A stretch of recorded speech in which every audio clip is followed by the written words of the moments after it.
প্রধান উপদেষ্টা, আপনার একটা কথা বলবো, আমরা আগেও বলেছি এই সরকারের সকল উপদেষ্টার এক পা অন্য দেশে, বিপদ হইলে ভাইগে যাবে, কিন্তু আমরা দৃঢ়ভাবে বিশ্বাস করি আপনি ভাগবেন না।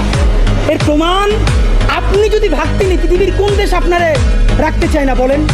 তাহলে হাসিনার আমলেও 10 তলা বিল্ডিং পাইয়া আপনার আদালতে হাজিরা আপনি দিতে আসতেন না। আপনি তখনই বিদেশ থাকতে পারতেন। আপনি এই দেশে থাকতে চান বলেই আপনি আসছেন। আমরা বিশ্বাস করতে চাই মাননীয় প্রধান উপদেষ্টা, আপনি বাঁচবেন কয়দিন বলেন?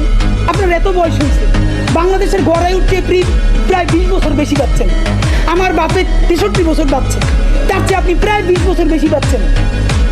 মাঝে মধ্যে মৃত্যু বেঁচে থাকার চেয়ে অধিক মাননীয় প্রধান উপদেষ্টা। আপনি একটা গবেষণা করেন, বাংলাদেশে গত 50 বছরে কোনো রাষ্ট্রপ্রধানের 30 মিনিট 40 মিনিটের বক্তৃতা, রিক্সা চালক, ভ্যান চালক, সবজি বিক্রেতা, বিশ্ববিদ্যালয়ের প্রফেসর, ছাত্র জনতা আধা ঘন্টা বসে তার বক্তৃতা শুনে নজির নাই, যেটা আপনারটা হইছে।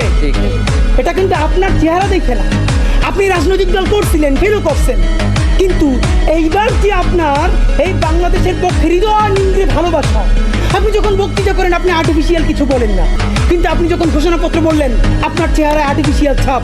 ইদানিং আপনি স্ক্রিপ্ট দেখে দেখে বক্তৃতা করেন, এগুলো আমরা চাই না মাননীয় প্রধান উপদেষ্টা। আপনার অন্তরে যা আছে, আপনারা যে বাধ্য করে তার কথা বলে দেন না। আপনারা কি করবে বলেন? আপনারা খুন করবে। আপনি প্রায় 80 বছর বাঁচছেন, আর কয় বছরই বা বাঁচবেন?